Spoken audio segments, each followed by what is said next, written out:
Vamos falar mais sobre os seus direitos? Hoje é terça-feira, dia de tirar dúvidas no Bom Dia DF. E aqui no estúdio já está o nosso comentarista Luiz Felipe Coelho. Bom dia, Luiz. Bom dia.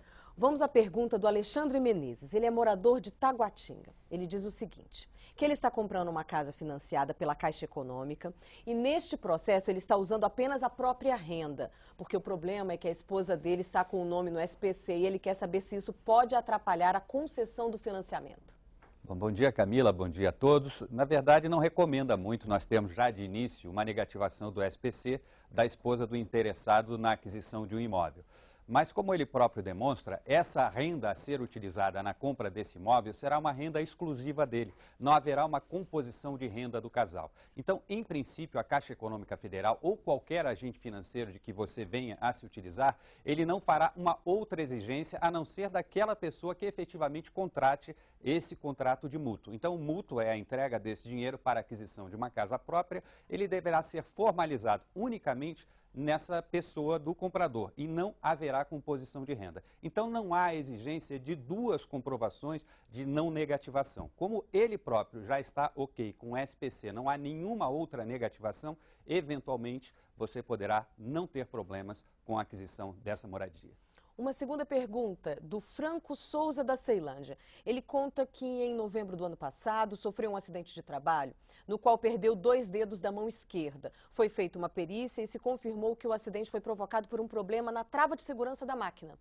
Ele pergunta se, além do INSS, a empresa também deve indenizá-lo. E ainda, se esta indenização será por cada um dos membros amputados ou pelas consequências do acidente, já que ele é canhoto e está impossibilitado de escrever.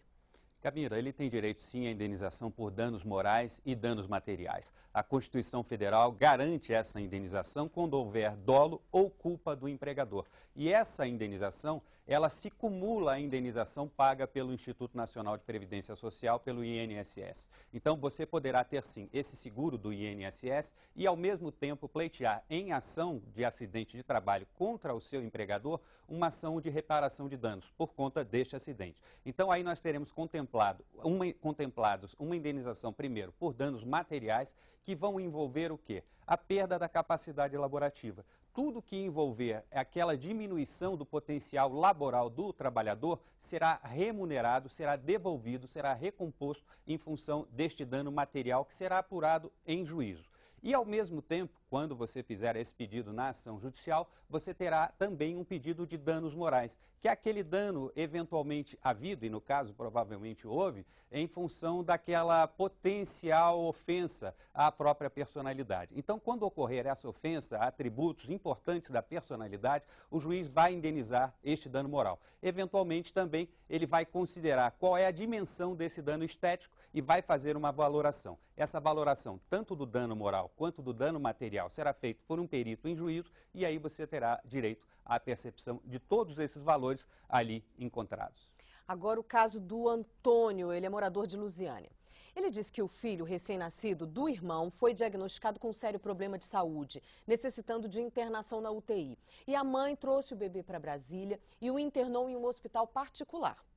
A conta da UTI já está em R$40 mil e os pais não têm como pagar. Antônio quer saber se o Estado pode ajudar no pagamento desta conta, já que o bebê não pode ser transferido da UTI.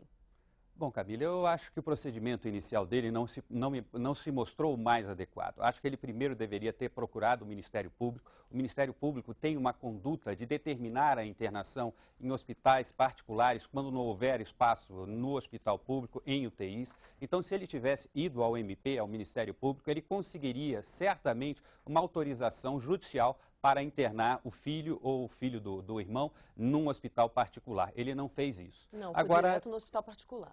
Ele não fez isso. Ele foi direto ao hospital particular sem passar pelo Ministério Público, sem conseguir essa autorização. Então ele fica numa situação um pouco complexa. Por quê? Porque ele assumiu o risco de todo o pagamento desse débito havido com a UTI em hospital particular. Mas é claro que ele pode ter uma outra alternativa. Se ele foi a esse hospital movido por um estado de necessidade, por um estado de perigo, e sabia que ele, em princípio, poderia arcar com todos os valores dessa internação, ele pode, depois de verificar a onerosidade excessiva, o gasto excessivo, pedir a anulação judicial desses pagamentos. Então, a questão é, ele, de boa fé, se dirigiu a um hospital particular para resguardar a saúde de uma pessoa. Então, a gente chama isso de estado de perigo.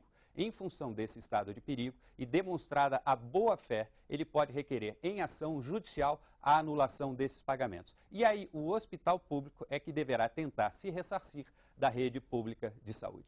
Luiz Felipe, muito obrigada pela sua presença hoje.